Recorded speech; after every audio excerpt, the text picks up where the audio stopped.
Today, we are going to be saving Rob's heart from the Red Wedding. The Lannisters send their regards.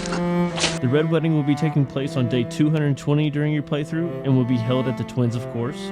If you don't know how to check what day you're on, save your game, then click Load Save, and the day you're on will be displayed on your save. If you're worried you might miss it, don't worry, because you will receive an event notification that will look something like this, letting you know that the wedding has started. Once you receive this notification, you will only have 7 days to reach the Twins in order to save Rob from the Red Wedding. But be warned, as this mission is very difficult, so I've put together some tips and tricks for you guys in order to save him. There will never be peace until I avenge my father. Tywin's armies will fall, one by one. I will have Joffrey's head on a pike. It is good to note, though, that you can stop the Red Wedding altogether before it even ever happens by capturing and executing Roose Bolton before day 220. I don't recommend this method, though, because you receive negative relation with every lord across Westeros and Essos when you execute anyone at any time, as you guys can see here. Once you have made your way to the Twins, at the top of the town menu you will see Stop the Red Wedding. This is obviously how we're going to break in and save Rob, but before you just run in, here are some things you should know.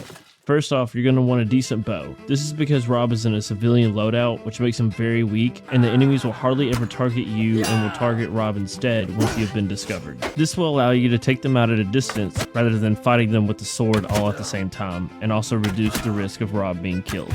You can easily take out most of the guards with the bow through this tiny window slit on the right, as you can see here. Secondly, before you start fighting anyone, you're going to want to talk to Rob and make him stay put. This is very important. If you don't, he will follow you to fight every enemy and ultimately die every time because he is so weak. But if you're telling yourself, I don't have a high skill level in bow and would rather use a melee weapon instead, I would recommend using a high level two-handed axe. This method is a little trickier because you're going to need to get around the enemy's shields and you need to take them out as fast as possible before they reach Rob, because he will die very quickly. But the two-handed axe is ultimately the best weapon to use if you guys can't use a bow. But now that we have defeated all of the enemies, go back to Rob and tell him to follow you downstairs and go out the door because you have successfully stopped the Red Wedding. Once you've successfully saved Rob, you will automatically become enemies of the Twins and the Boltons.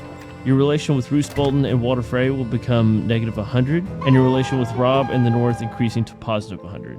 You will also receive a small amount of gold from Rob as well, but all in all, the reward for saving Rob is a little underwhelming, unfortunately, but it is very useful if you're looking to become allies or become part of the North in the future. It is also worth noting, if you run out of time and do not save Rob from the Red Wedding, this message will pop up letting you know that he and Catelyn have been killed.